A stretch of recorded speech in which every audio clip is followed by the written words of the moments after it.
A mí. Casi todos tenemos nuestras cicatrices deprimidas.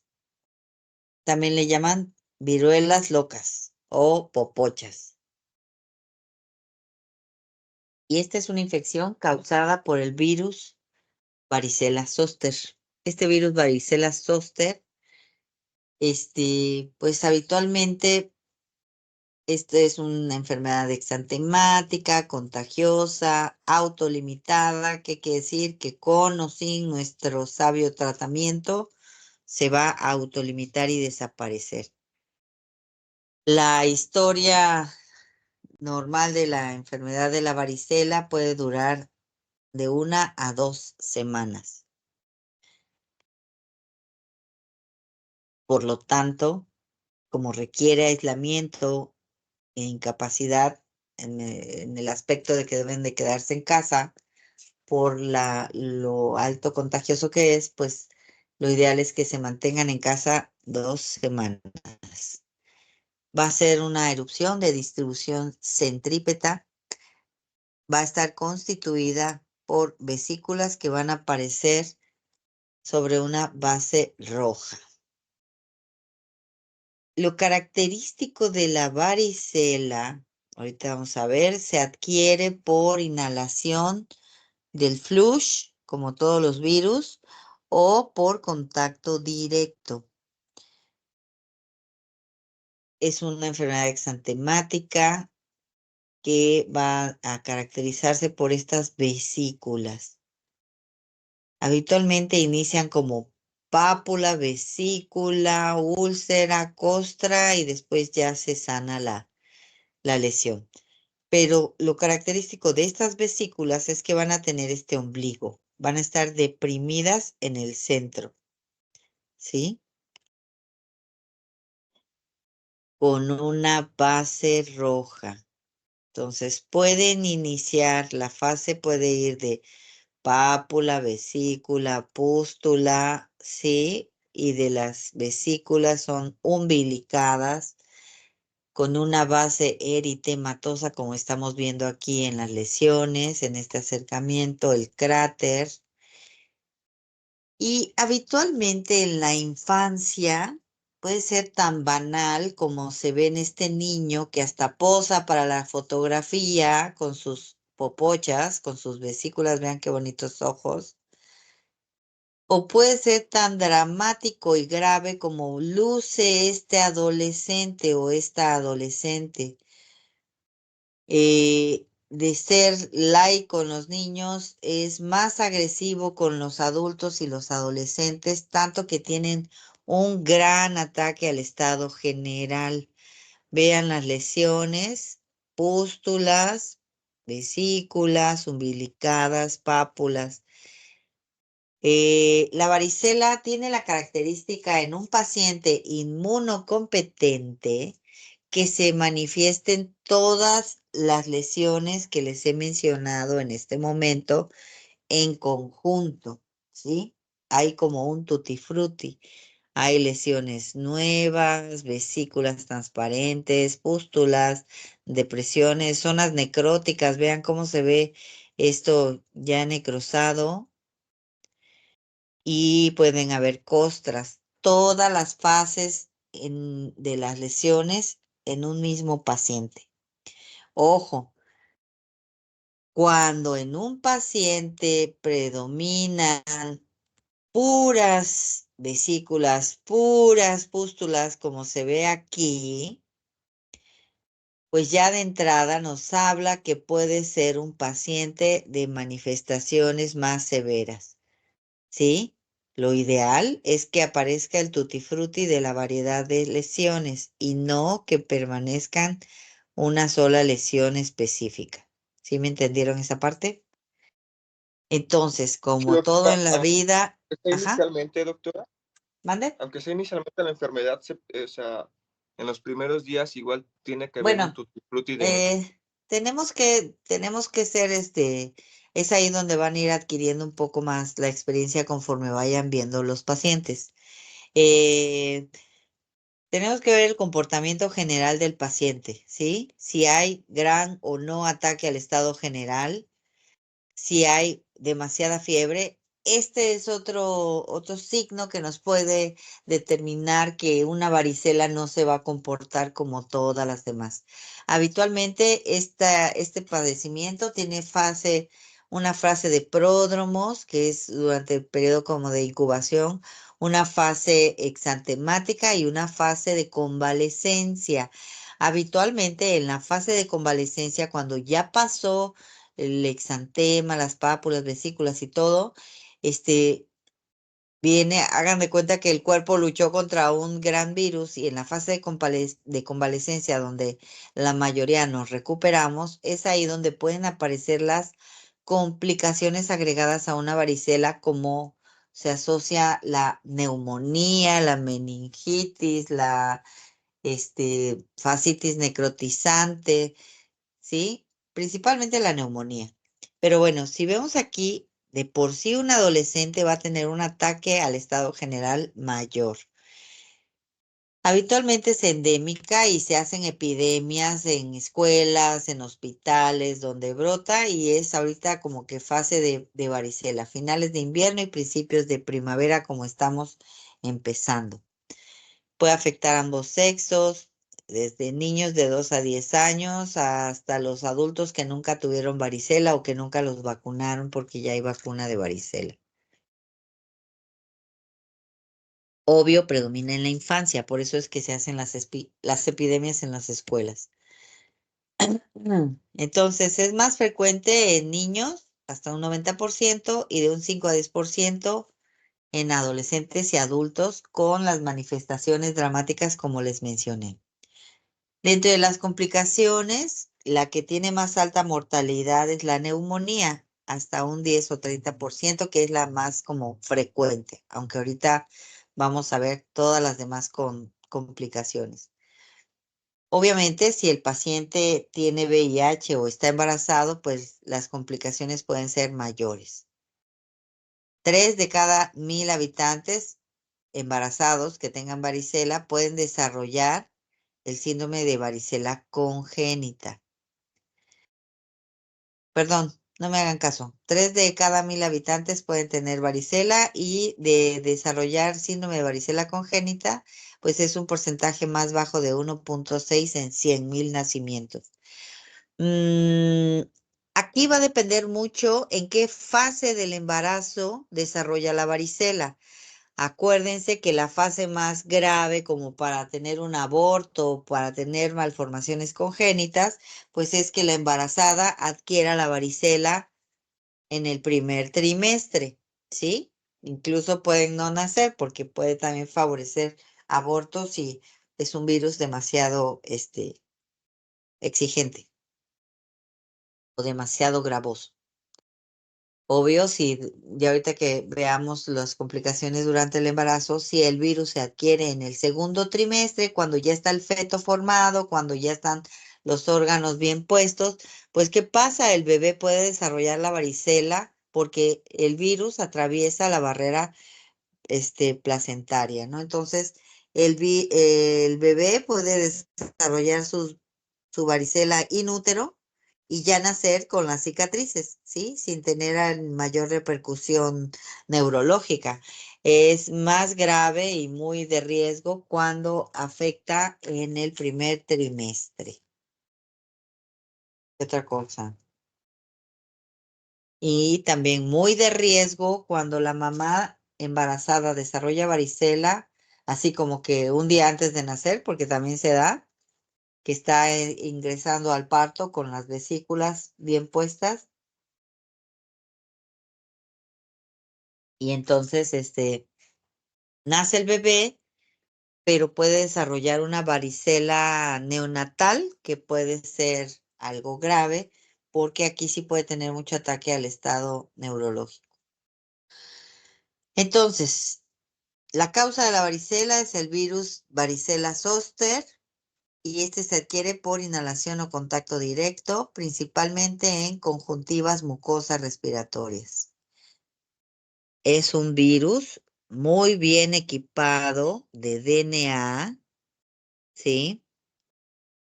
Que su primer contagio, pues entra por vía aérea o ocular o en mucosas. Hay una primer viremia en los ganglios regionales de la zona por donde entra para que esta viremia, bueno, pues va a ser la fase prodrómica antes de el exantema. Un síndrome febril puede haber cuadro gripal, puede haber odinofagia o dolor de garganta, etcétera. Eso así como que el contagio y la primer viremia va a pasar ese virus a los ganglios, a las vías respiratorias en su primera etapa para posteriormente pasar a una fase, a la segunda etapa que sería pasar por estos órganos, hígado, vaso, la segunda viremia, y para que pueda llegar a lo que sería la piel.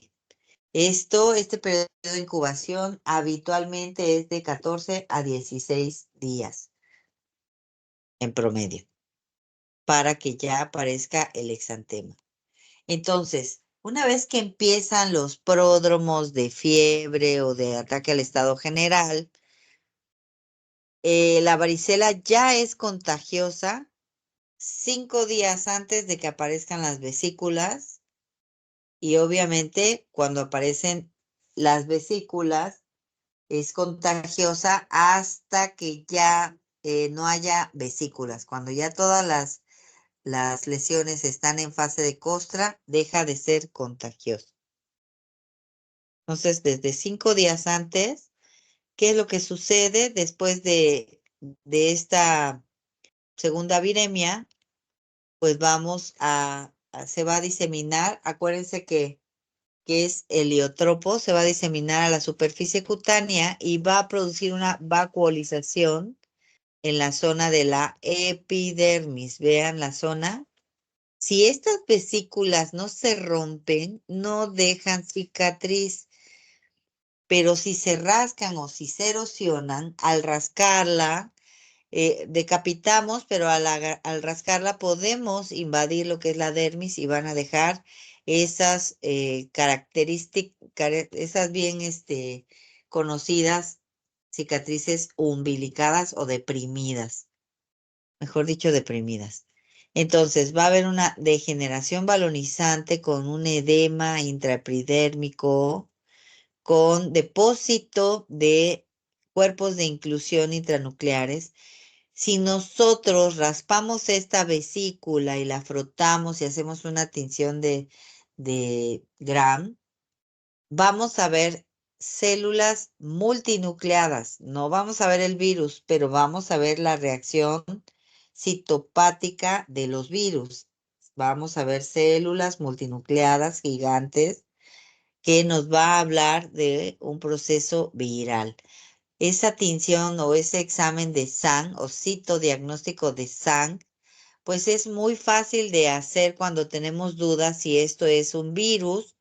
Lo mismo lo podemos hacer con el virus del herpes zóster o el virus bueno, el herpes simple no es necesario porque no es tan que tengamos que aislar una sala o algo, pero cuando se trata de una varicela y hay pacientes encamados, pues tenemos que asegurarnos si eso no es para estar expectantes, porque ya nada los salvará a los que estuvieron ahí en contacto,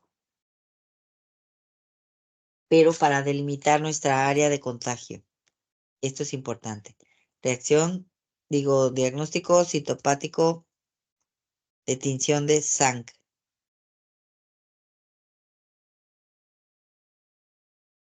Entonces, mencionando o repitiendo, cuando es en el primer trimestre es cuando la exposición más grave con el virus de varicela zóster, porque puede tener una varicela congénita o un síndrome de varicela congénita. Eh, Cuando es 5 días o 2 después del parto, 5 días antes o 2 después del parto, pues puede haber una varicela neonatal que también, como les menciono, como el bebé nace sin sin inmunidad, digamos, para el virus, porque la mamá si lo desarrolló es porque nunca había estado en contacto con el virus de varicela, bueno, pues el bebé está totalmente desprotegido y puede tener una alta mortalidad. En cualquier otro momento, bueno, pues el virus aquí, como les dije, a medio trimestre o a medio embarazo, desarrolla la varicela inútero. Al final, bueno, pues puede desarrollar una varicela neonatal, que puede ser así también muy light, pero puede ser muy grave, que vaya a dar a neonatos convulsionando por el virus. Pero una vez que lo adquiere el feto, el virus se queda latente, ¿sí? En todos nosotros, una vez que desarrollamos una varicela, el virus se queda latente para siempre en nuestro cuerpo y cuando volvemos a estar en contacto con alguien con varicela, no volvemos a desarrollar varicela, desarrollamos herpes zóster. Y esto es importante, ¿por qué? Porque si el feto se quedó con ese virus latente, y entonces ya empieza a ser una persona no tan normal cuando llega al kinder y que todos los niños normales están en contacto con ese virus, pues él en lugar de desarrollar varicela como todos los niños normales, pues va a hacer un herpes zóster. Entonces, ¿pueden desarrollar herpes zóster los preescolares? Sí, porque estuvieron en contacto con el virus antes de. Entonces, el periodo de incubación en promedio 2 semanas. Después viene el exantema maculopapular leve, que empiezan las pápulas, ¿sí? Posteriormente, bueno, hay febrícula. Antes del exantema hay febrícula. Ah, lo que les mencionaba, habitualmente la fiebre y el ataque al estado general dura de 1 a 2 días, no es tanto tiempo. Y desaparece la fiebre y empieza la erupción, que se lleva más o menos 4 o 5 días de erupción y que afecta todo el cuerpo. Puede haber vesículas, pápulas y todo, hasta en área genital, hasta en palmas y plantas, en mucosas, en piel cabelluda, con esa distribución centrípeta, de dentro hacia afuera.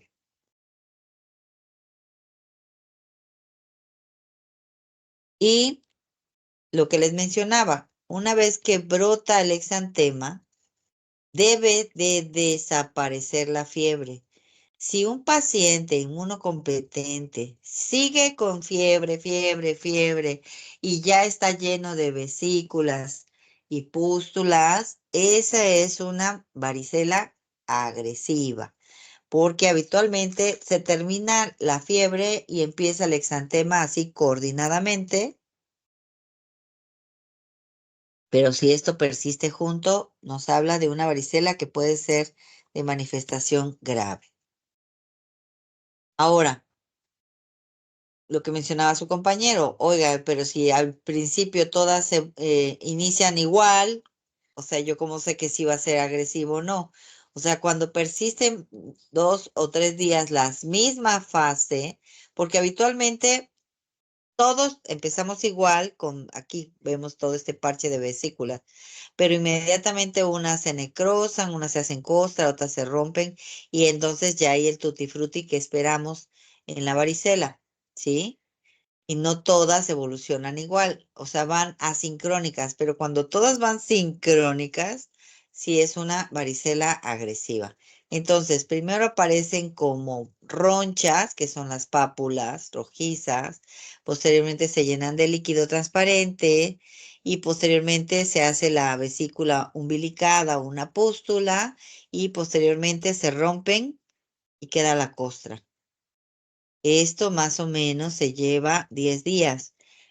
El paciente deja de ser contagioso cuando todas las lesiones están secas o están en costra. ¿De acuerdo? ¿Qué otra cosa? No se dice póstulas, se dice pústulas. Bueno, afecta mucosa de cualquier área. ¿Cuáles son las complicaciones de la varicela? Inicialmente, la primera complicación es el impétigo, ¿sí? ¿Por qué? Porque estas vesículas se van a romper y hay una puerta de entrada para estreptococo o estafilococo. Entonces, las infecciones superficiales es el primer la primera invasión que puede tener la varicela. Las cicatrices, bueno, pues habitualmente van a dejar cicatrices deprimidas y como tal, pues no lo considero así como que una complicación porque es parte de la evolución. Sí, por supuesto, no es lo mismo que te quede una cicatriz a que te queden 100 cicatrices porque pues definitivo el aspecto eh, estético pues va a ser deplorable, ¿no? Entonces, con la varicela está prohibido usar la aspirina. En general, el ácido salicílico para las fiebres no es lo ideal, pero en el caso de la asociación de varicela o de este proceso viral, la aspirina puede desarrollar el síndrome de Reye. El síndrome de Reye se caracteriza por una inflamación hepática que nos va a dar vómitos y se comporta literal como una hepatitis, como una insuficiencia hepática, ¿sí? Varicela con aspirina, insuficiencia hepática, que puede llevarlo incluso a la muerte, con deterioro neurológico y todo esto que puede implicar una insuficiencia hepática que se llama síndrome de Reye. Entonces, esta es una complicación de varicela asociada a aspirina. Por favor, paracetamol en todas las fases febriles. La fascitis necrotizante, estas úlceras, estas zonas que se necrosan, estas vesículas que se rompen, puede favorecer la puerta de entrada para estreptococo y profundizarse y llegar hasta la tejido celular subcutáneo, a la fascia y hacer esa fascitis necrosante que quedan expuestos los músculos y a veces hasta los huesos. Pueden hacer una púrpura trombocitopénica como cualquier padecimiento viral y puede favorecer las lesiones purpúricas. Puede haber una pleuritis y lo más frecuente como complicación en la varicela que se bajan todas nuestras defensas son las neumonías de 1 en 400 o las encefalitis de 1 en 1000. Si es una puerta de entrada y no es lo mismo tener 10 viruelas o 10 lesiones que 100 lesiones y que pues obviamente la puerta de entrada puede favorecer una septicemia. Una varicela hemorrágica se puede dar en pacientes desnutridos o con VIH. Y entonces, en lugar de tener líquido seroso, pues va a tener un líquido hemorrágico. Vean aquí cómo está la conjuntiva dematizada, puede tener ictericia y bueno, pueden tener todas estas zonas, pues son hemorrágicas y pueden favorecer las zonas hemorrágicas, zonas de necrosis, porque se está comportando como una varicela hemorrágica, con lesiones purpúricas y necróticas. En el caso de la infección que decíamos del primer trimestre, pues se asocia mucho a la muerte neonatal de entrada. Es un virus muy agresivo de DNA. En caso de que sobreviviera, puede nacer con hipoplasia en extremidades, cicatrices que siguen una trayectoria de dermatomas, catarata, daño ocular, ceguera y daño en el sistema nervioso central. Entonces, está muy asociada a mortinatos y los bebés nacen así. Bueno, nos sacan así. Entonces, dentro de los datos histopatológicos, en esas vesículas vamos a encontrar las células gigantes multinucleadas, que son las reacciones citopáticas que hace el virus, con inclusiones intranucleares de eosinófilos. Y eso lo podemos aislar en un raspadito que se llama citodiagnóstico de Zank, donde vamos a encontrar esos cuerpos de inclusión. Se puede hacer también microscopía electrónica para aislar las partículas virales o cultivo, cuantificación de anticuerpos, inmunofluorescencia directa o reacción en cadena de polimerasa, que en el caso pues de la varicela no gastamos tanto para hacer ese diagnóstico. Miren, esta es una manifestación agresiva. Con esto, aunque yo no conozca al paciente, pues me doy cuenta de que hay un compromiso de inmunidad porque no tiene 5 lesiones, ¿sí? O sea, digo, no por presumir, pero ustedes también habrán visto dentro de sus secuelas de cicatrices, pues que a lo mejor tienen 3 o 4 cicatrices, ¿no? Pero esto, vean, todas en una sola fase, ya nos habla de una como que varicela agresiva. Debemos hacer diagnóstico diferencial con la miliaria, que es hipertrofia de las glándulas sudoríparas por exceso de sudoración. El eritema multiforme, porque las lesiones pueden aparecer en iris o en diana y desarrollar vesículas alrededor. También debemos hacer diagnóstico diferencial de varicela con dermatosis de reacciones medicamentosas que pueden comportarse como en una forma exantemática, aunque la evolución es diferente. Vean aquí la varicela contra picaduras por insecto, por ejemplo, o una dermatitis herpetiforme que se disemina y esto es un padecimiento inmune. Vean, a veces las picaduras por chinche o por pulga, que van así como en mancuernas, en pares, pues hay zonas de costras y zonas, digo, lesiones de costras y lesiones nuevas que pueden hacer como ampollas. El impétigo, pues puede tener lesiones vesiculares o pústulas, digo, ya sabemos más o menos las zonas que afecta el impétigo y pues tal vez pudiéramos confundirnos o no, ¿verdad? ¿Qué vamos a dar de tratamiento? Aquí tachen eso del talco. Vamos a dar principalmente, acuérdense, lo que sea húmedo hay que secarlo y aquí sí aplica el uso de los baños coloides. Y dentro de los baños coloides decimos domeboro, dalidome, sulfato de cobre.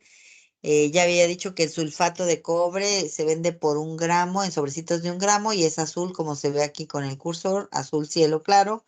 Así se pinta el agua, hacemos enjuagues en todas las lesiones para que se sequen y lo enjuagamos 10 minutos y lo enjuagamos.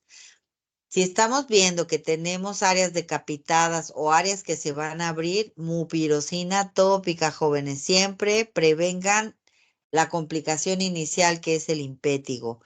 El antihistamínico pues está interrogado porque nos va a ayudar como para la comezón, pero no tanto.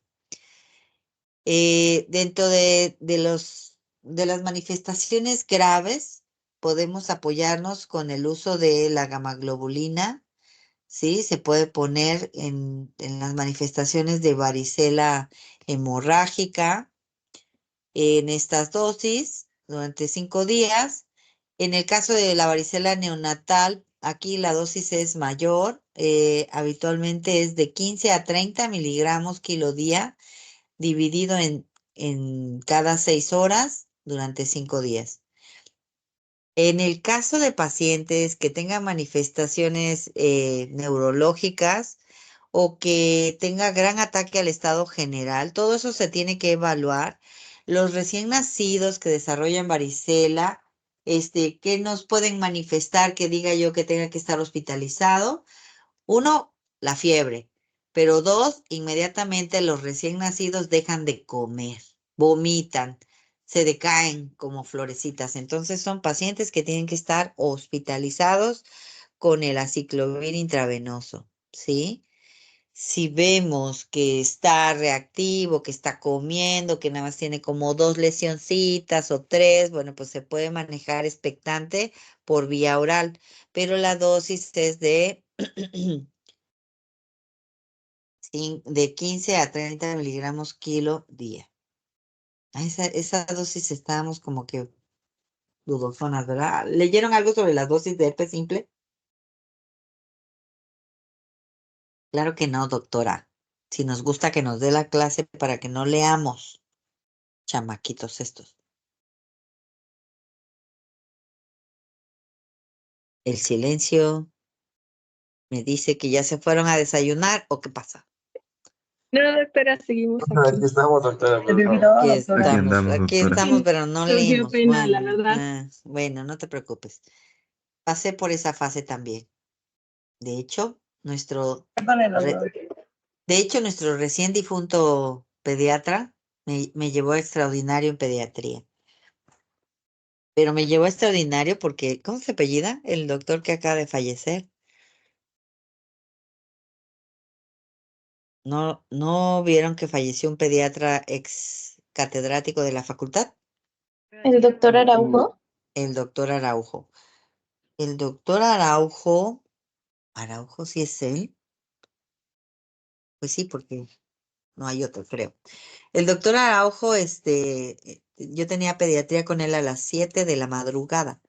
Entonces, a las 7:05 él cerraba la puerta. Pero una noche antes íbamos a hospital con el doctor Guzmán Aguilera a gastroenterología, y pues regresábamos fumigados así del hospital. Y bueno, siempre así, llegaba a 7:06 y ya no abría la puerta a nadie. Entonces, 5 faltas y bye. Entonces, pues yo me hice las 5 faltas y me hice el extraordinario de pediatría. Yo creo que eso fue lo que inicialmente me traumó para hacer pediatría. Ja, pobrecito mi doctor Araujo.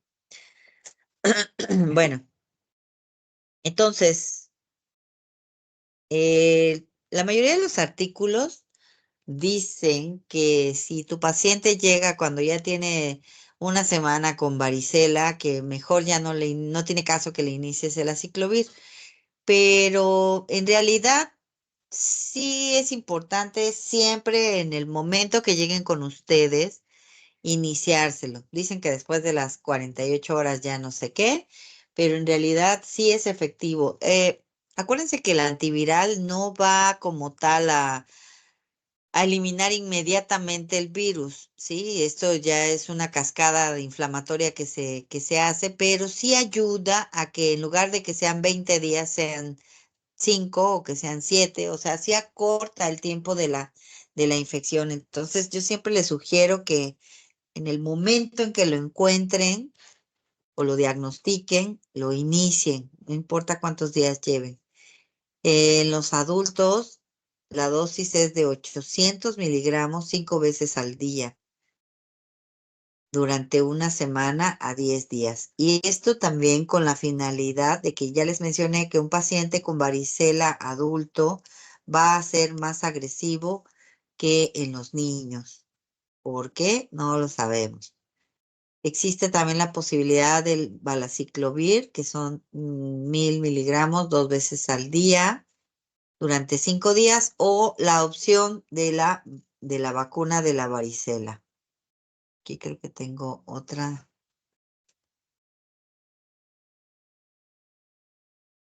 Leía de la vacuna, doctora, que Ajá. esta vacuna tiene es de un virus atenuado. Entonces, y está compuesto Puede por, desarrollar una varicela light. Ajá. ajá, entonces justo eso, que puede ser una varicela light y que también pueden ser algunos propensos, aunque se ocupa para evitar el herpes zóster, Adelante. también puede, pues, provocarlo. Y que como tiene un compuesto de neomicina, también es Sí. importante que los pacientes que sean alérgicos a neomicina, pues que no utilicen este tipo de vacuna. Ok. Gracias por la perla de aporte de conocimiento. Sí, bueno, aparte saben que la vacuna, bueno, pues no nos va a quitar tampoco el riesgo de desarrollar la varicela, ¿no? Tal vez nos ayudan en general a desarrollar los padecimientos manifiestos más graves, ¿no?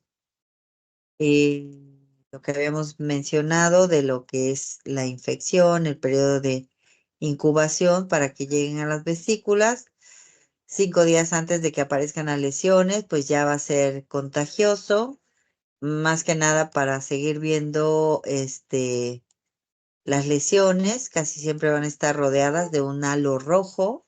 Vean cómo habitualmente así es una varicela de un inmunocompetente.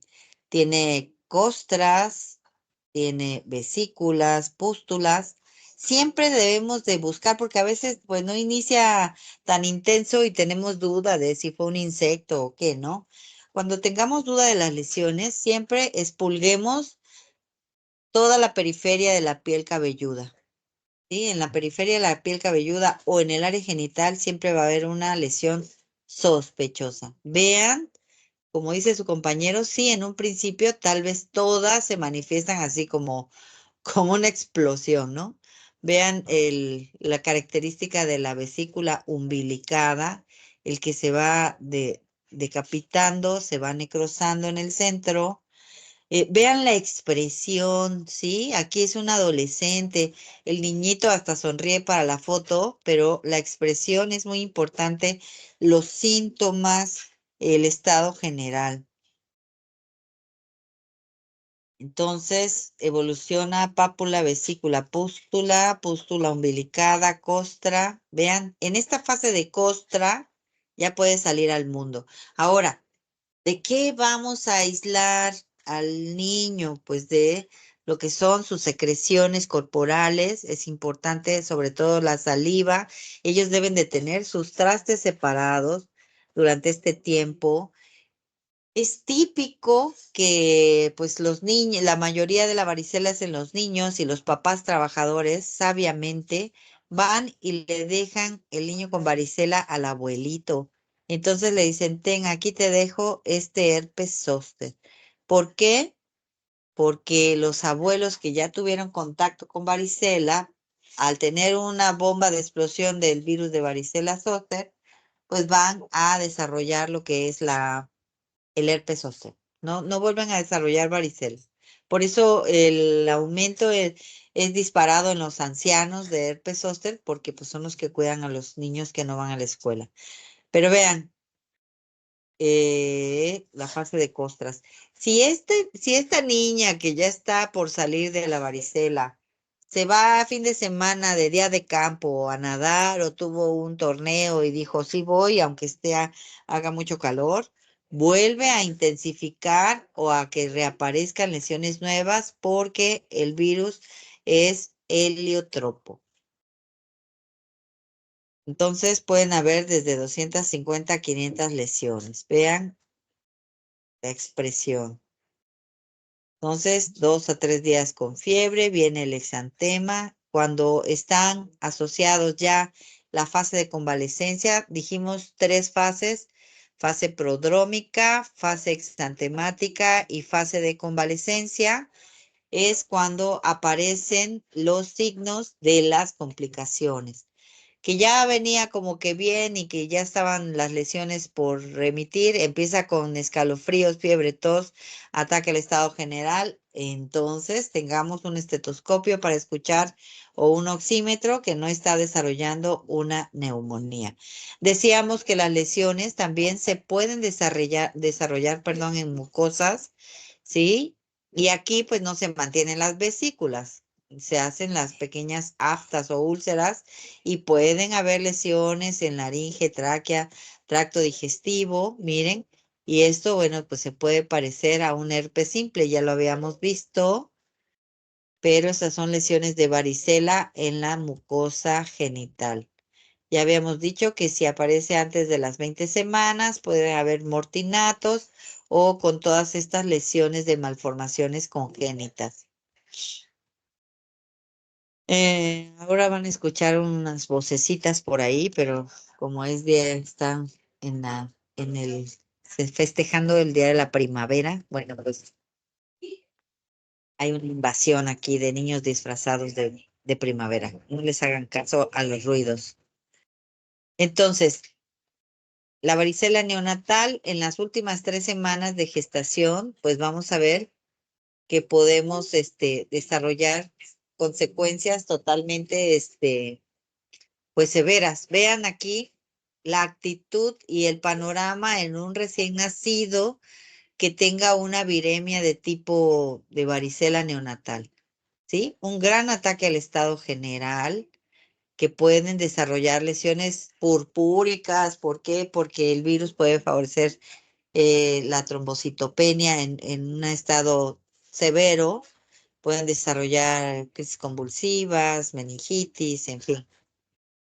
El estado general, la clínica del paciente nos va a decir cómo es un paciente grave y cómo es un paciente light, ¿sí? Entonces, estábamos viendo los tratamientos. Aquí es lo mismo. ¿Alguna pregunta? Creo que no, doctora. Ok. Una vez que estuvimos en contacto con el virus de varicela zoster, entonces ese virus llega y se queda para siempre, oculto en las sombras, como dice Goody. Bueno, no dice Goody oculto en las sombras, creo que lo dice el dinosaurio. Entonces, se queda con nosotros en los ganglios para posteriormente desarrollar herpes zóster. Entonces, el herpes zóster también sus sinónimos son cinturón de San Andrés, zóster o culebrilla. Es una reactivación del virus de varicela que se caracteriza por hiperestesia, dolor intenso, vesículas agrupadas en una base roja como se ve aquí en este esquema, en esta foto, y una de sus complicaciones importantes es la neuritis posherpética en los adultos o en los ancianos, al igual que el virus de varicela, que la enfermedad de varicela se autolimita. ¿Qué quiere decir? Que con o sin ayuda se van a secar las lesiones y va a haber una remisión del padecimiento. Entonces aquí la pregunta, aunque en medicina no todo es así cuadrado, ¿se puede, se puede reactivar una varicela en un paciente? O sea, ¿puede recidivar? No. Habitualmente no se puede volver a desarrollar la varicela. Se desarrolla herpes zóster, pero se ha visto casos en niños con cáncer que sí pueden desarrollar de nuevo un segundo evento de varicela.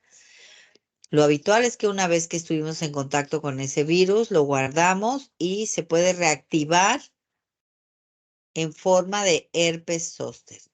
Ahora, dentro de la epidemiología, pues afecta a cualquier raza, sexo, y esto va a ser con leve predominio en varones. Más frecuente en adultos, en 60%, pero en los ancianos, que son los que cuidan a los nietos con varicela, pues sube hasta un 75% y esto pues es comprensible, ¿no? ¿Por qué? Porque aparte que están más inmunocomprometidos, pues son los más expuestos cuando le dicen, ten, aquí te dejo a tu nieto porque no puede ir al kinder. Y bueno, el contagio materno fetal puede ser hasta un 2%. Hablamos de endemia o qué es esto de tipo esporádico. Alguien entró al baño. Pues no sé, pero sería cuestión de que abra. Dice el señor, la señora es un hombre. Entonces, perdón, de 1.7 a 3.4 de pacientes por cada 1000, o sea, esto es algo frecuente. Obviamente en inmunocomprometidos esto va a aumentar y incluso puede haber una mortalidad hasta el 3% de herpes zóster. ¿Cómo es la etiopatogenia? El virus que llegó para quedarse de varicela zóster se queda guardado en los ganglios sensoriales paravertebrales para que posteriormente, al estar nuevamente en contacto o una baja de defensas, haga que en forma de reactivación vuelva a la piel. Es neurotropo, acuérdense, va a seguir aquí, se va a reactivar siguiendo un dermatomo, se va a desarrollar siguiendo un trayecto nervioso. El mecanismo de reactivación puede ser desconocido, o sea, no hay una causa específica porque pudo no haber estado expuesto con varicela, con varicela, sino haber tenido una baja de defensas o que se asolearon o algo, y entonces desarrolla la reactivación. Entonces, gracias. Bueno, entonces la exposición a la varicela, sin padecer la varicela anteriormente, bueno, pues nos puede hacer un caso de varicela grave. ¿Esto qué quiere decir? Que el abuelito que no había tenido varicela y le dejan al niño con varicela, puede hacer un caso de varicela grave en la edad adulta. Eso ya lo habíamos comentado. Los niños pueden desarrollar herpes zóster en el kinder al estar expuestos con compañeros con varicela. Porque si desarrollaron la varicela durante el embarazo, pues ya nacen con ese virus latente en los ganglios, ahí, ¿cómo se llama? Sensoriales. Y bueno, pues solamente van a desarrollar herpes zóster si ya habían estado en contacto con el virus previamente. ¿Dónde aparece el herpes zóster? Ya no se manifiesta como una diseminación vesicular generalizada. Se le llama cinturón de San Andrés, culebrilla, porque sigue un trayecto nervioso. Habitualmente sale de la línea media porque están en los ganglios paravertebrales y se va siguiendo un trayecto nervioso. Lo más frecuente es en la parrilla costal. Habitualmente sigue un solo dermatoma, ¿sí? Que puede ser en el tórax, en las lumbares superiores. ¿Cómo se da esto? Principalmente en lo que sería, o sea, los síntomas generales, puede haber cefalea, fotosensibilidad, fiebre y puede haber ataque al estado general cuando va a desarrollar, digamos que estos son como pródromos para la reactivación. Entonces, la afectación, ¿qué es lo que aparece o qué es lo que sucede? El virus que estaba latente va hacia la superficie y primero va a dar una hiperestesia o sensación de ardor, de dolor, ¿sí? Es un dolor tan penetrante o tan manifiesto, tan severo, que lo pueden confundir con un dolor de infarto, lo pueden confundir con un dolor de eh, ¿cómo se llama? De esto de la vesícula, colelitiasis o con una apéndice, dependiendo del dermatomo que esté afectando. El dolor inicial, donde todavía no hay unas lesiones características, digo, ya cuando brotan todas las vesículas, pasa al de intendencia y hasta dice, es un herpes zóster, ¿no? Pero cuando antes de que se manifiesten las lesiones vesiculares, el dolor es tan penetrante o tan dramático que se puede confundir hasta con una apendicitis. Ya posteriormente aparece ese ras, enrojecimiento, vesículas, que son vesículas de 2 a 3 milímetros en racimo y que incluso pueden formarse ampollas si se coalescen las vesículas porque están muy juntitas y pueden hacer ampollas de líquido seroso. Puede acompañarse con un síndrome gripal o un poquito de ataque al estado general, para posteriormente drenarse, decapitarse y entonces pueden dejar una cicatriz. Si decimos que sigue un trayecto nervioso, puede ser un dermatomo y por eso le llaman cinturón de San Andrés o culebrilla, o pueden haber casos del trigémino, la rama oftálmica del trigémino, cuando se guardan en los ganglios sensoriales del trigémino.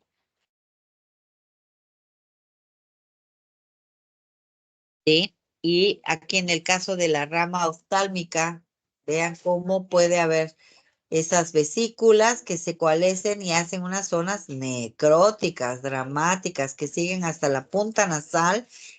Y esto es el signo de Hutchinson. El signo de Hutchinson, puros nombres raros de signos en derma, pero bueno, es esta necrosis de la punta de la nariz secundario a afectación por herpes zóster.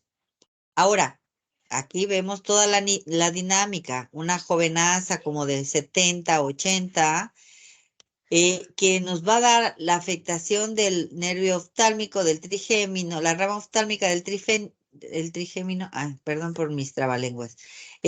Vemos que puede haber una queratitis, una oftalmitis, una iriditis y todos los que terminen en itis de proceso inflamatorio que incluso pueden evolucionar a desprendimiento de retina, a ceguera como secuela, ¿no?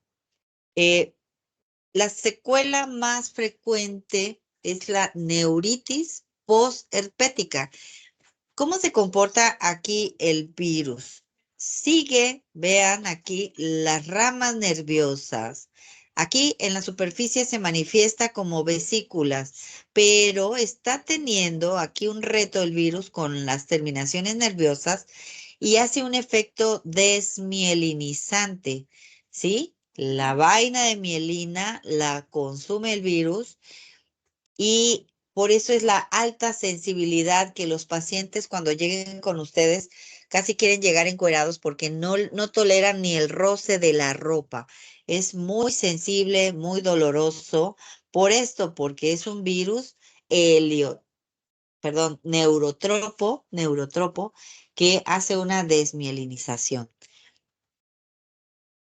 Entonces, desde que yo veo un paciente con todas estas manifestaciones de dolor, de hiperestesia, de vesículas, aparte de darle su tratamiento para el dolor, también debemos de dar tratamiento para esa desmielinización y eso se hace con la pregabalina o ¿cuál es la otra? Supplement. Bueno, ahorita les digo. La gabapentina. Exacto, la gabapentina, la carbamazepina, ¿sí? Entonces,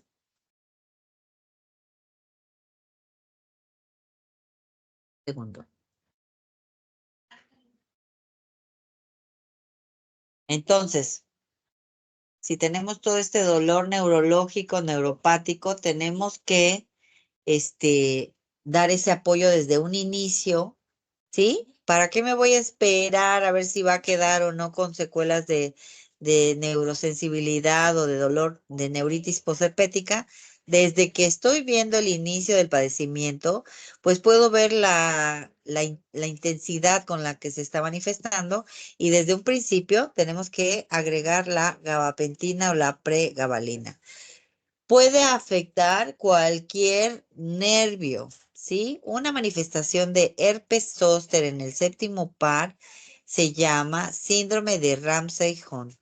El síndrome de Ramsay-Hunt es a nivel auditivo y así como les mencioné que el virus de herpes simple en cualquier parte se manifiesta igual con vesículas, asimismo el herpes zóster empieza con mucho dolor, con enrojecimiento y vesículas arracimadas en la zona de afectación. Entonces, el oído, el pabellón auricular o parte de la zona afuera del pabellón auricular va a estar floreado de vesículas, ¿sí?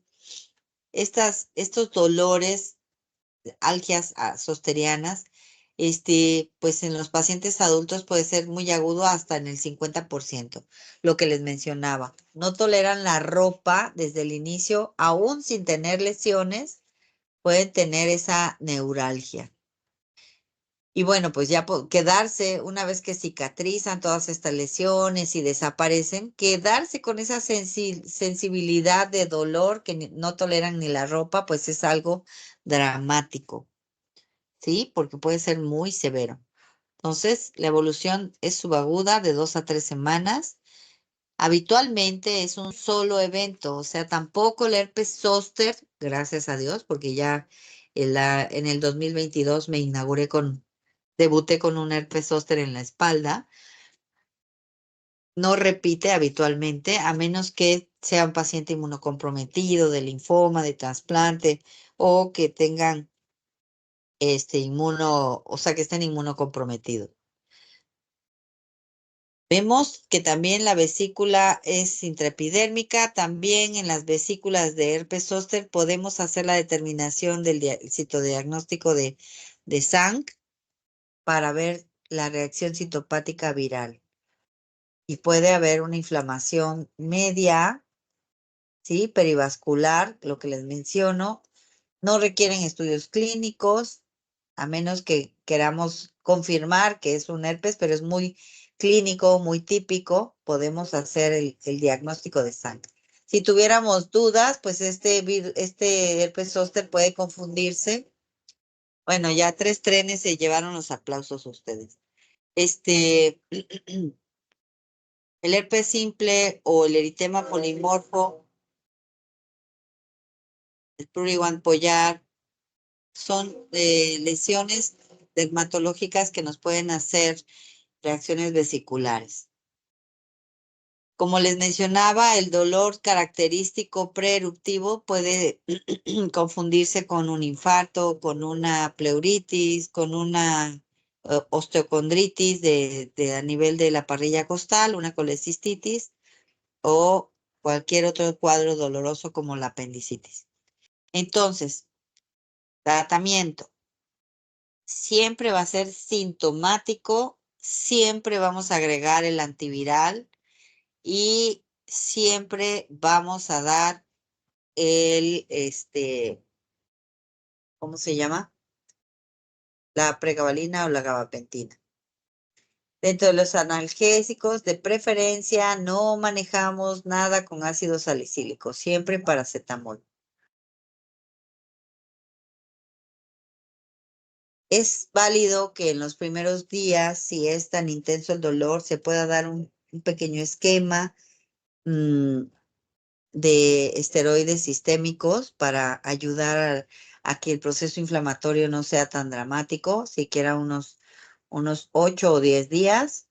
Si son de Seguro Popular o de Insabi, etcétera, podemos manejar la carbamazepina, 200 miligramos 200 miligramos por día. La dosis es de 200 miligramos por dosis, es 2 o 3 veces al día. La tableta viene de 200. Y la gabapentina o la pregabalina, si es mi abuelita o mi mamá o mi suegra. Hasta mi suegra le puedo dar esto.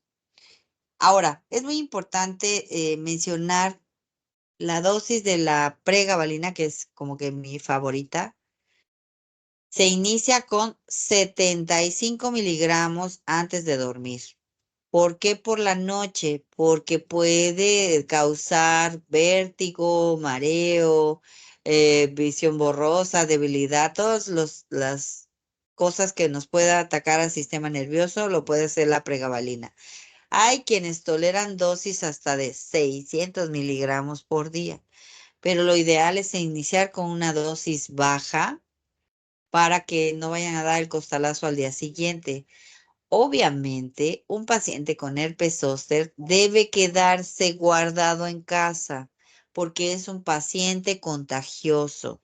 El paciente con herpes zóster que está en contacto con personas que no han estado en contacto con ese virus, la persona no va a desarrollar herpes zóster, va a desarrollar una varicela, ¿sí? Si ustedes están junto a un paciente y nunca tuvieron varicela y este tiene herpes zóster, pueden ustedes desarrollar varicela. Entonces, ¿cuánto tiempo vamos a dar estos antineuríticos? Pues se manejan en un periodo desde el inicio del herpes zóster hasta la remisión del cuadro de lesiones, todavía que serán unos 3 a 6 meses con el antineurítico para evitar que se queden con esa recidiva, porque la secuela de una neuritis posherpética puede ser sumamente pues molesta, ¿sí? Insufrible porque los pacientes que están con dolor todo el tiempo, bueno, a veces tenemos que recurrir hasta una clínica de dolor y hacer incluso una neurolisis, ¿sí? De matar el nervio que está irrigando esa zona de neuralgia. Esas neurolisis se hacen con alcohol o no sé, pero eso las manejan en las clínicas de dolor para, para eliminar el nervio, o sea, para tratar de quitar el dolor. Siempre que veamos herpes zóster inicial o con vesículas, hay que iniciar el tratamiento antiviral. Aunque ya sabemos que con o sin tratamiento se va a autolimitar, pues es importante tratar de minimizar el riesgo, ¿sí? ¿Qué otra cosa? Entonces aquí tratamientos intensos de 800 miligramos de aciclovir hasta cada 4 horas durante 10 días. En general a mí no me gusta manejar nada de ribavirina ni vidavirina o valaciclovir. También se pueden utilizar, me gusta más el aciclovir. Por eso se llama cinturón de San Andrés, ¿sí? Vean, sigue un dermatoma. Y entre más grande sea el paciente, más severa puede ser la manifestación de hacer vesículas racimadas en una base eritematosa que siguen un trayecto neural. Aquí, antes de aparecer todo esto, porque como les digo, ya cuando traen esto, pues hasta el de intendencia dice, tiene un herpes. Antes de que aparezcan estas lesiones, el paciente solo manifiesta dolor en el pecho, dolor en la espalda, no puede levantar el brazo, es limitante, paralizante. Entonces debemos que sospecharlo, pero en lo que aparece todo esto, pues hasta un infarto podemos sospechar, ¿no? Obviamente tenemos que asociar para no quedarnos con un infarto y decir que es un herpes, pues tenemos que descartar todo lo demás, o sea, saturación, frecuencia, gasto cardíaco, o sea, síntomas sistémicos. O sea, si empieza con un dolor precordial y no puede levantar el brazo, digo, al rato ya aparecen las lesiones y pues, pero bueno, mientras viendo la calidad de un paciente jovenazo, tenemos que actuar como médicos y ver que no se esté infartando, ¿verdad? Ya si después aparecen las lesiones, pues bueno, respiramos y damos el antineurítico, damos los AINES, dentro de los AINES, pues podemos manejar el naproxeno, el ketoprofeno para el dolor, tramadol, toda la batería para dolor intenso, porque esto verdaderamente duele. Digo, bueno, ya estamos viendo las zonas necróticas y esto es fácil que también desarrolle una fascitis como complicación. En los pacientes con VIH, todas las manifestaciones serán más dramáticas. Vean la calidad de la viejita inicial. Aquí de plano tiene hasta el ojo totalmente cerrado. Sí, pues por supuesto que toda esta inflamación pues puede dejar como una secuela ceguera. En el caso del síndrome de Ramsay-Hunt, puede dejar hipoacusia permanente, ¿sí? Si estamos hablando que va a desmielinizar el nervio o a atacar el nervio, pues puede quedar una secuela permanente, parálisis facial, en fin.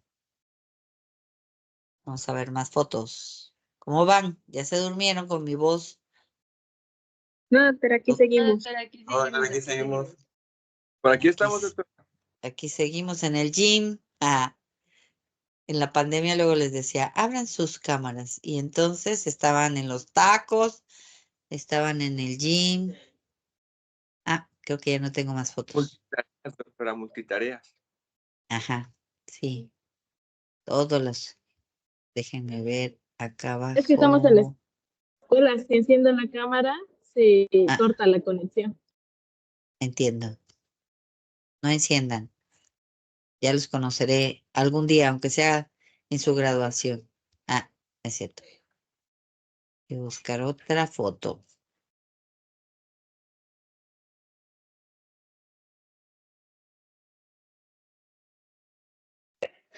Doctora, ¿y a poco de veras no nos va a dar clases presenciales ni una sola vez? Yo espero que sí. Estoy rogándole, Sí. aunque ¿cómo se llama? Ahorita tengo una sarcopenia. Mi músculo de ¿cómo se llama? Los gemelos de la pierna izquierda, simple y sencillamente, ya no existen. Nada más está mi tejido flácido de grasa, que era mucha. Ok. Y entonces, pues yo espero que sí. ¿Cuándo termina el semestre? Reoriéntenme. En Finales. junio, creo que es la primera semana de Ah, junio. no, por supuesto que espero que sí. Ya para, para esa época ande yo caminando. Ojalá. Ya les estaré Sí, dando doctora. clases. Oiga, ya les estaré dando Todavía clases hacemos un convivio. desde Cancún en mi rehabilitación. Bueno, aquí para ver más Qué fotos de pedido, doctora. herpes, ¿verdad? Ya me dijeron en el otro grupo que me acompañen a rehabilitarme. Bueno, lo que Claro que sí, para mencionábamos, que no se sienta solita. ¿verdad? La cuidamos, Vamos doctora. oigan, vamos a hacer un bus de derma. Vamos a la rehabilitación de la doctora que faltó tanto tiempo. Bueno, después del evento de varicela, el virus se queda latente y habitualmente, bueno, la reactivación va a ser en forma local, ya no generalizada, con esos anticuerpos que están latentes. Y habitualmente, pues viene una fase de replicación que va a ser la liberación hacia la piel y la reactivación es local, con gran neuralgia, que es lo que caracteriza al herpes zóster. Creo que esto ya nos quedó bastante claro. El inicio puede no tener lesiones. También es importante mencionar que el paciente puede nunca desarrollar las vesículas que son típicas del herpes zóster y entonces se le llama herpes sin zóster, ¿sí? O zóster sin herpes, ya no me acuerdo. Pero, o sea que nunca desarrollan vesículas, siempre nada más con la hipersensibilidad, siguiendo un trayecto neuronal. Eso pues obviamente hace el diagnóstico un poco más difícil en muchos aspectos. Y aquí, más que nada, para que sigamos viendo lo que son las lesiones. Vesículas racimadas, base eritematosa, que puede ser una zona necrótica. Y aquí quiero entender qué parte del cuerpo es esta, pero me suena como espalda. Oye, espalda muy cerca de la pompa. No es cierto. Pero bueno, esto es lo más frecuente. Parte de la línea media hacia la zona regional, siguiendo dermatoma. Y de acuerdo, si se dan cuenta, bueno, aquí es un muchacho, pues se ve como que jovenazo, pero aquí ya se ve la piel toda atrófica y laxa, como un anciano. Y las lesiones son más dramáticas, ampollas, vesículas, que pueden evolucionar a abscesos. ¿Por qué? Porque aquí entra el estafilococo y pueden hacer una fascitis necrotizante también. Aquí la zona frecuentemente agredida es la rama oftálmica del trigémino, dejando secuelas de queratitis, de catarata, de inflamación. Vean aquí la fase inflamatoria de la rama oftálmica del trigémino. Y ya el signo de Hutchinson, dijimos que es la necrosis de la rama, el 30% afecta a la rama nasociliar y que se va hasta la punta nasal. Ese es el signo de Hutchinson. Esto ya, fotos, los diagnósticos diferenciales que pueden tener vesículas, de preferencia no ácido salicílico. Bueno.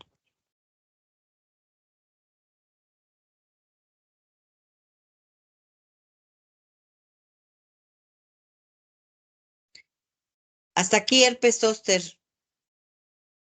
Preguntas, comentarios. Nos vamos a otra Creo infección que viral, que es verrugas virales. Y eso hasta ahí vamos a ver hoy. Pasamos de los virus feos muy sintomáticos a otro tipo de virus, que son las verrugas vulgares. O, Doctora, una pregunta. dígame. ¿Qué pasa cuando hay una neuropatía después de que da la infección de herpes zóster? O sea, ¿qué se recomienda dar? Ok. Bueno, desde un inicio vamos a dar el antineurítico, que es la pregabalina, la gabapentina o la carbamazepina. Y esa se mantiene hasta 4 o 6 meses, ¿sí? Para dejar, o sea, ¿qué va a hacer el antineurítico? Va a estar tratando de reparar esa vaina de mielina para que la transmisión no sea tan sensible, porque les digo que no toleran ni la ropa en la superficie.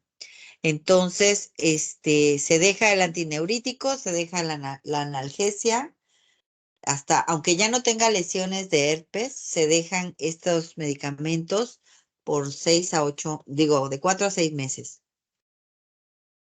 Eso es lo que vamos a hacer. Si a pesar de esto, si ya no tiene lesiones, si ya tiene 3 o 4 meses con el antineurítico y no mejora, entonces nos apoyamos con la clínica del dolor para dar manejo como tal al paquete vasculonervioso, ¿sí? Porque les digo, a veces tienen que hacer neurolisis, digo, entran a como tal, como que cortar ahí la sensibilidad. No me ha tocado ninguno, pero sí es importante explicarle a los, ¿cómo se llaman? A los pacientes que esto puede suceder, porque luego pasa que van saltando de médico en médico porque no se les quita el dolor, ¿sí? Entonces, desde un principio, su antiviral, su aciclovir, su analgésico, que a mí me gusta usar esas combinaciones de ketoprofeno, de paracetamol con tramadol, y su antineurítico. Esa es así como que su paquetería y su mupirocina para que no se sobreinfecten en la superficie, porque ya vimos pues que son vesículas que se van a romper y que se pueden sobreinfectar. Entonces, esa sería mi sugerencia. No mejora, entonces yo también como buen médico lo mando a su clínica del dolor con los datos de herpes zóster que persiste con neuralgia, ¿sí? Para tratar de recurrir a otro tipo de tratamientos desde bloqueo neuronal, neurolisis o, ¿sí? Ya para ir directamente a la causa para quitar o mejorar el dolor. Porque si algo con lo que no puede vivir un paciente es con dolor. No sé si, Gracias, sí. ok. Bueno, entonces vamos a empezar con las verrugas vulgares. Las verrugas vulgares, sus sinónimos también es mezquinos, verrugas planas, ojos de pescado. Depende la zona donde estén infectando, bueno, pues van a ser los nombres que reciban. Las verrugas vulgares son tumores epidérmicos benignos, muy frecuentes, poco transmisibles y van a ser producidos por el VPH. Y ya cuando conocemos el VPH, bueno, aunque es un virus muy bonito, es un virus muy latoso. Se van a caracterizar por elevaciones o levantamientos anfractuosos que pueden ser verrugosos o vegetantes. Y esto ya lo habíamos mencionado, verrugosos en áreas de piel seca y vegetantes en áreas de semimucosas. Se clasifican de acuerdo a la zona donde parasiten o donde infecten en verrugas planas, verrugas vulgares, verrugas plantares y las acuminadas que son en área genital. También este virus se autolimita y va a curar sin dejar cicatriz. ¿Por qué? Porque la replicación de este virus es en la epidermis, en los queratinocitos de la zona espinosa, creo. Ahora no me crean tanto, pero es en los queratinocitos. Está dentro de las 10 dermatosis más frecuentes. Afecta a todas las razas, ambos sexos, a cualquier edad. Las verrugas vulgares y las planas van a predominar en la infancia y van a disminuir en la vejez. Y se presentan de 5 al 27% en pacientes con VIH, principalmente en área genital, y puede ser una enfermedad ocupacional en estas personas que manejan, digo, si no, observen cuando vayan a las carnicerías que manejan pues sangre y cosas, puede favorecerse en los carniceros o en los que trabajan en donde rellenan los garrafones de aguas con sus garrafoneros, donde compran el agua. Entonces vean qué bonito es el virus de papiloma DNA, es un DNA virus, tiene doble filamento, cápside icosaédrica de 72 capsómeros, de 50 a 50.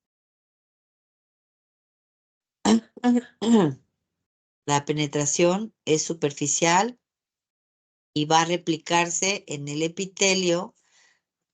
Solo se va a digamos, replicar en queratinocitos maduros, que habitualmente los queratinocitos maduros están en la zona espinosa o granulosa. Entonces, después ahí permanecen latentes y pueden reactivarse o eliminarse totalmente. Entonces, la incubación, eso es aquí lo interesante de este virus. La incubación puede durar desde semanas hasta un año, ¿sí? O sea, yo estoy en contacto con el virus y no se me contagia de un día para otro.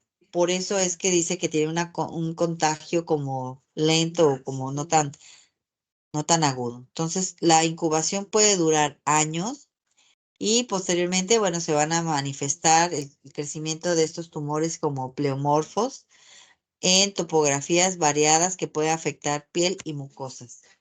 De acuerdo a la zona que esté afectando, pues vamos a tener, por ejemplo, aquí, vean, esta verruga vulgar en el dorso del dedo. Una característica de estas tumoraciones puede ser floreada como la de la nariz de este paciente. Vean, que es así como exofítica. Si nosotros tocamos esto es rasposo. Si nosotros tocamos este de las manos, son como callos, como duros, ¿sí? Ahora, en el caso del dorso de la uña, como estamos viendo aquí, es característico de los mezquinos o de las verrugas vulgares que tengan este puntilleo negruzco, ¿sí? Este puntilleo negruzco consiste en microhemorragias y las microhemorragias pueden favorecer estos como pequeños hematomas. Vean aquí. Y aquí nos damos cuenta que ya está afectando a la matriz ungueal, porque entonces la uña está distrófica, ya está afectando el crecimiento de la uña. En la zona de las manos puede ser doloroso. ¿Por qué? Porque estamos desarrollando estos tumores duros, verrugosos, que en la zona de flexión, al flexionar los dedos, pues esto se puede cuartear y entonces se fisura y ahí hay dolor. Y entonces ahí sí pueden dejar cicatrices. La característica del virus de VPH es que puede ser autoinoculable. ¿Qué quiere decir? Que este paciente, al hay muchos que caen en la tentación de morderlos, ¿sí? De estarlos molestando y entonces desarrollan lesiones en la boca o lo que está en contacto con esto. Es muy frecuente que este dedo contagie a este y por contigüidad vayan desarrollando lesiones. ¿Por qué? Porque dentro del virus del papiloma puede presentar este fenómeno de Koebner. El fenómeno de Koebner es que al rascarlo o al manipularlo puedo sembrarlo o autoinocularlo en la zona que yo rasco. Y hay una producción de lesiones semejantes que siguen el trayecto del rascado o de lesión o de agresión o de traumatismo. No sé si quede más o menos claro qué es el fenómeno de Koebner. Es un virus autoinoculable. Lo rasco aquí, lo manipulo y después me rasco acá y lo siembro, ¿sí? Se transmite en forma directa de contacto directo de persona a persona, pero como les menciono, para que se contagie, pues la infección de piel a piel, pues tiene que estar una piel donde se favorezca el hecho de la condición inmune, de la carga viral, del contacto que pueda tener específicamente con la otra persona, ¿no? Entonces eso va a favorecer que el contagio sea más o menos rápido. En el caso, por ejemplo, de que haya calor y humedad, pues esto favorece la difusión más rápida. ¿Qué otra cosa? Solo un porcentaje bajo puede dar lugar a displasia. Acuérdense que el BPH lo asocia con el cáncer cervicouterino.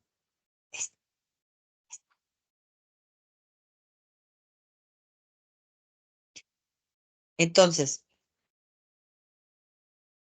aquí,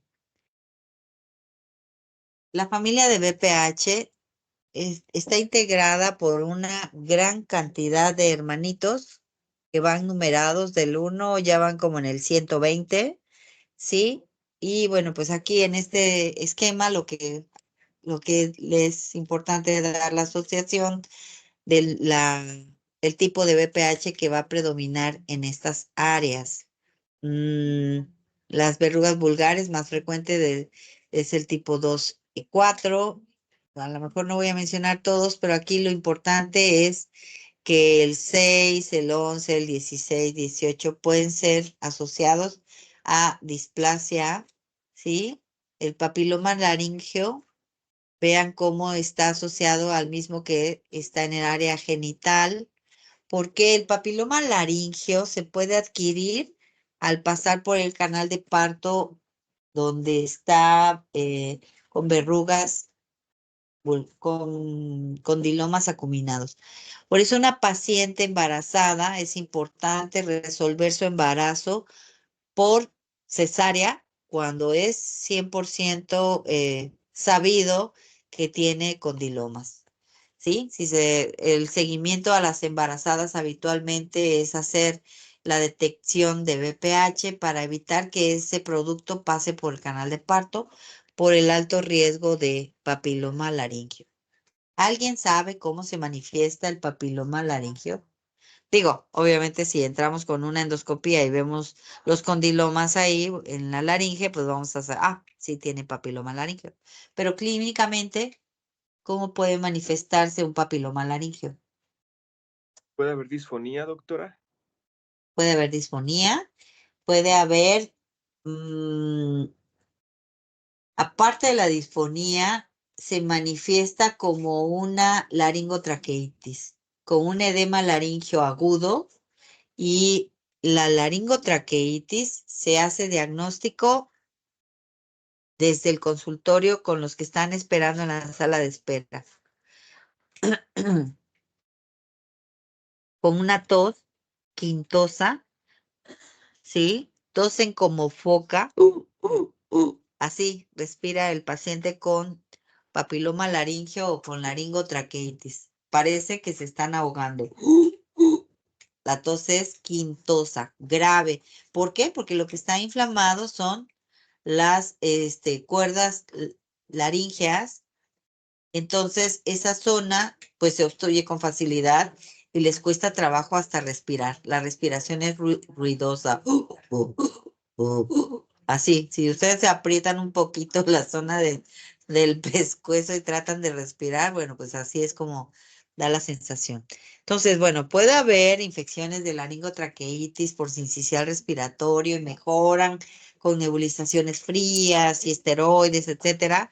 Pero si el paciente no mejora a pesar de lo habitual, pues, y habitualmente es en bebés, hay que sospechar o que ya regresó cada semana, vuelve con su dificultad respiratoria laríngea y con su respiración laríngea. Entonces son candidatos a explorar, ¿sí? Por vía endoscópica para descartar que no haya un papiloma laríngeo. Y ahí pues el abordaje, la cauterización, por endoscopía, ¿no? es un dolor de cabeza porque al reproducirse en las células epiteliales, a veces no lo alcanzas a cauterizar del todo y son recidivantes. Entonces, el cuadro clínico es crónico, es impredecible, es autolimitado, ¿sí? Con o sin tratamiento, de un día para otro ya pueden no tener nada o pueden durar meses o años con las lesiones, o sea, por eso es impredecible la evolución. Habitualmente es asintomático a menos que afecte zonas que comprometan el movimiento y que se cuarteen y sangren.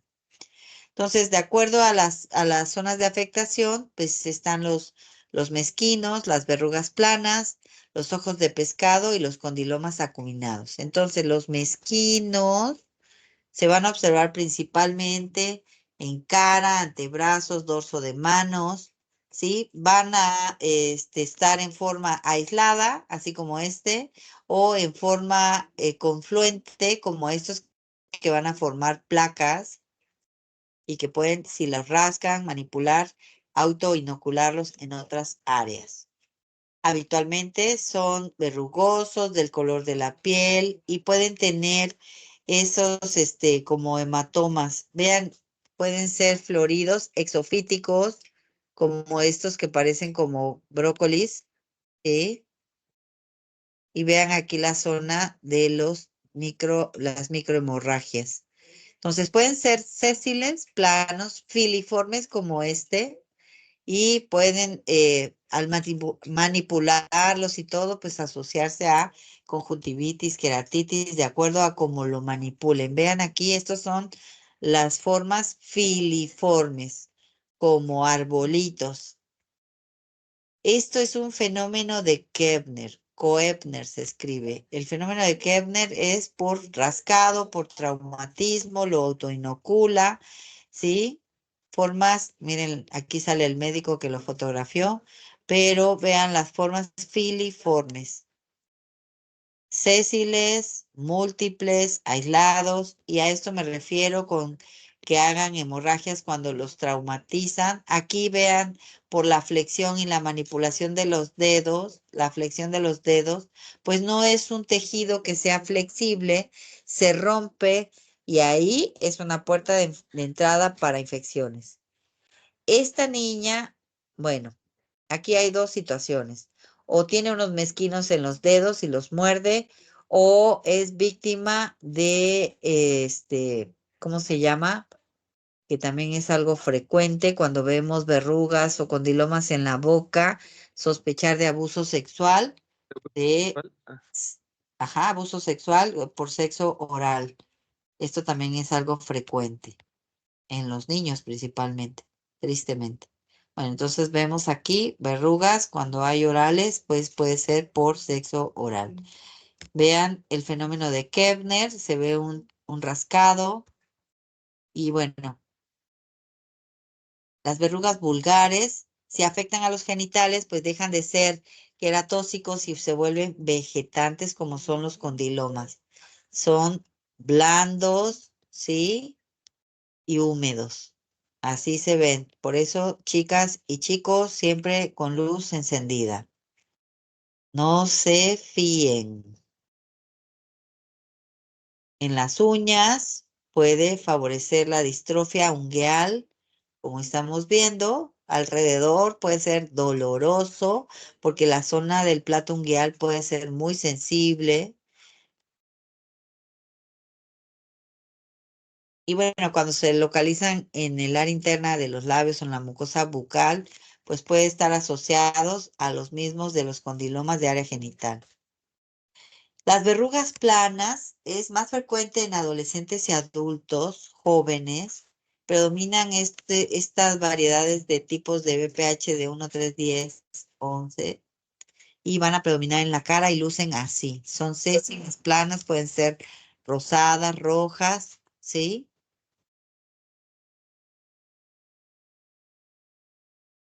Y bueno, son deformaciones pequeñas de 1 a 4 milímetros, redondeadas, poligonales, pueden ser pigmentadas de acuerdo también al color de la piel del paciente.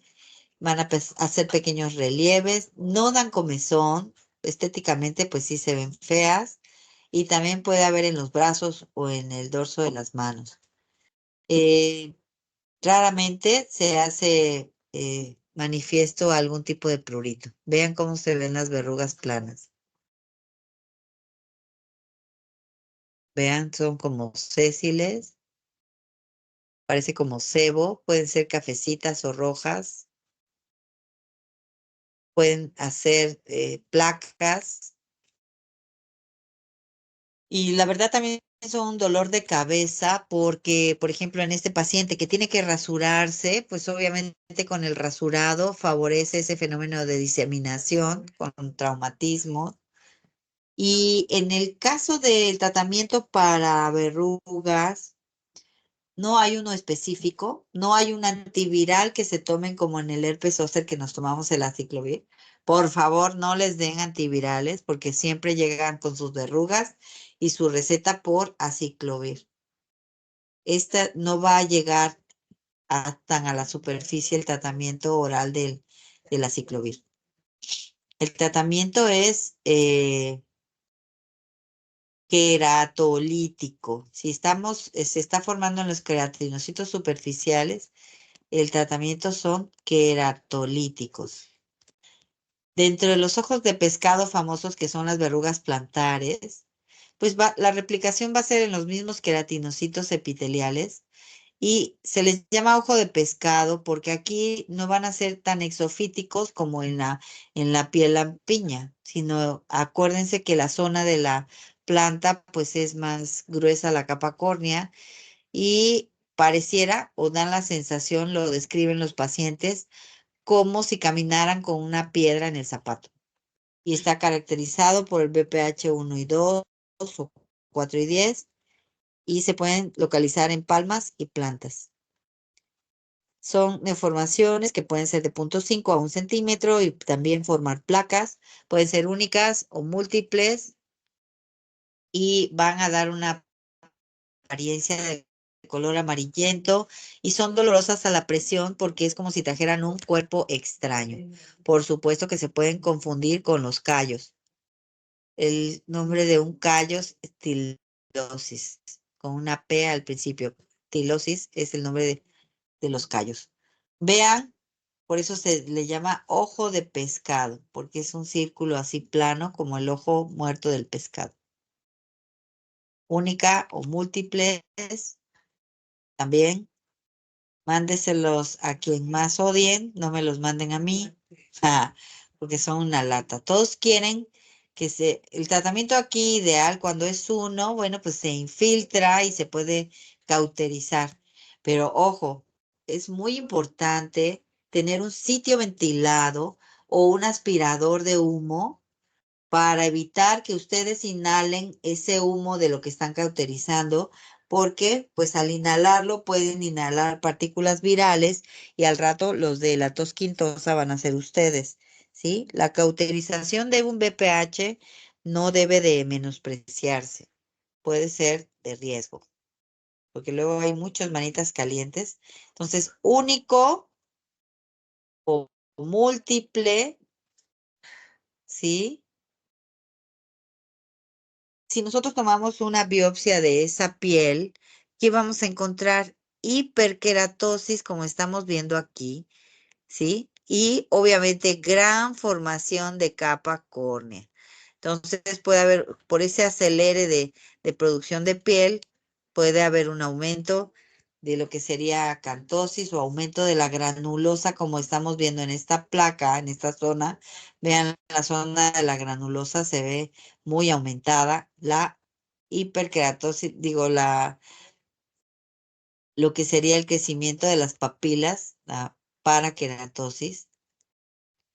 Y bueno, obviamente esto más dramático en lo que sería las palmas o plantas. Son suficientes los estudios clínicos de histopatología. No es necesario hacer biopsia a todo esto, pero se pudiera hacer también incluso si lo deseamos una PCR del virus. ¿Con qué debemos diferenciar las verrugas vulgares? Pues se pueden parecer a una tuberculosis verrugosa, se pueden parecer a una cromomicosis, a los nevos verrugosos, pero estos están presentes desde nacimiento. Los siringomas son los que más se pueden parecer a las verrugas planas y son unos tumores que habitualmente están en esta zona de los párpados, párpados inferiores o párpados superiores. Son más indurados, lisos, pero esos también se pueden parecer a las verrugas planas. El líquen plano, que puede tener prurito. La epidermodisplasia verruciforme, que son así como que los hombres árbol. La acroqueratosis verruciforme y las callosidades o tilosis. El tratamiento, estemos tranquilos, no hay uno específico ni seguro, ni confiable. En esto funciona los placebos, la sugestión, hasta la hipnosis, ¿sí? Hay pacientes que le dicen, se va a tomar este sobrecito, que son pastillitas de azúcar, como tipo, homeopatía, un granulito diario y en unos días se van a caer. Y si existe el suficiente proceso de sugestión, lo van a lograr. Si no, pasamos al plan B, que son los métodos agresivos. ¿Cuáles métodos agresivos? De lisar o de eliminar esa queratina. Los queratolíticos pueden ser el ácido salicílico, aquí el porcentaje está mal. Habitualmente el ácido salicílico se usa en altas concentraciones como de 25 o 27%. ¿Por qué? Porque lleva la finalidad de eliminar o decapitar o descostrar o degradar la capa córnea que se produce en forma intensa con el virus de VPH. La criocirugía, no todos la aplicamos. Por ejemplo, yo no tengo criocirugía. Hay que tenerlo en contenedores de nitrógeno líquido y las pistolas específicas que lanzan un aire que va a congelar y va a producir una quemadura por frío. La electrocauterización, que sí tengo, que es con un electrocauterio. Esto es una quemadura por electricidad.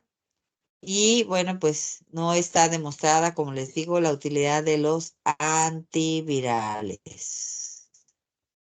Esto es lo de las tilosis, que no vamos a ver, pero que ahora les voy a enseñar otras fotografías. Ay, no sé qué hice, pero ya lo hice. Doctora, ¿el ácido salicílico en pomada por qué tiempo se da hasta que la lesión desaparezca? Sí, el ácido, bueno, yo más que ácido salicílico en pomada, utilizo el ácido retinoico, sobre todo en cara, porque aquí es importante, riesgo-beneficio. No vamos a ser tan agresivos con...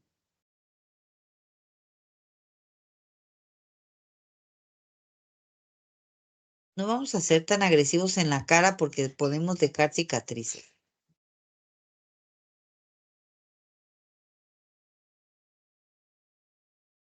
¿Cuánto tiempo? Ay, ya estamos a raya.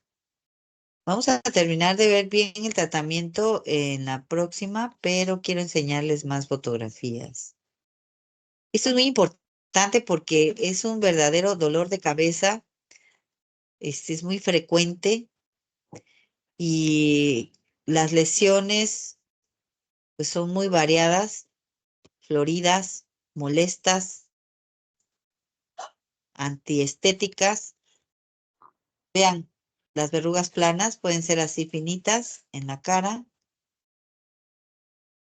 Los condilomas en área genital o en área perirectal, palmas y plantas. Ah, esto.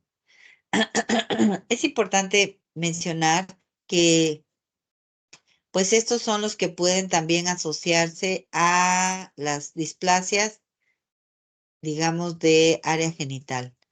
Entonces, el VPH pertenece a la familia Papoviridae. Y estos son del grupo Papova, que son del subgrupo Papiloma. Por lo tanto, estos se replican en los queratinocitos. Y bueno, eso ya lo habíamos dicho, el fenómeno de Kepner, los hematomas que se adquieren por continuidad. Vean esta biopsia hiperparaqueratosis, cómo se ve la epidermis, a diferencia de la epidermis delgadita, que aquí está todo anfractuoso, como lo vemos aquí clínicamente como pequeños tumores. Está de sensación áspera. Los típicos, este es el típico también que se muerde las uñas y que seguramente va a tener las lesiones en la boca. Así lucen las verrugas en área genital. Si está en la piel, queratóxica. Si está en las zonas de mucosas, los papilomas. Que no me pregunten no me pregunten cómo llegó aquí a esta zona, ¿eh? Entonces, luz encendida, chicos y chicas. Algo importante como mencionar es que los varones pueden ser, ¿cómo se llama? Sin tener lesiones, pueden ser portadores de virus de papiloma. Vean, esto tiene que ver, el que sean 5 lesiones a 100 lesiones, pues con la calidad de piel del paciente y la inmunidad. Pueden ser lisas totalmente. Y bueno, yo creo que continuamos en la clase siguiente para que les especifique y les muestre bien cómo vamos a quitar estas verrugas porque hay que ser agresivos con ellas, ¿de acuerdo? Nada más déjenme tomo la lista.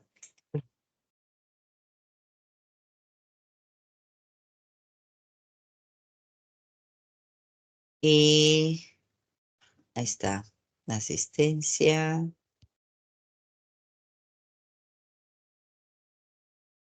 Y cualquier cosa de preguntas, los vemos mañana a las 8, ¿no? Ustedes son el grupo beneficiado y adelantado. Sí, a las 8 de la noche. Ok, porque el otro grupo apenas va en forunculosis. Dios los ayude. Y leen tanto como ustedes. Es cierto. Leen menos. Bueno, chicos, por favor lean, síganme la corriente y lean, por favor. Hasta luego. Nos vemos Doctora. mañana. Bye. Cuídate mucho, doctora. Bye.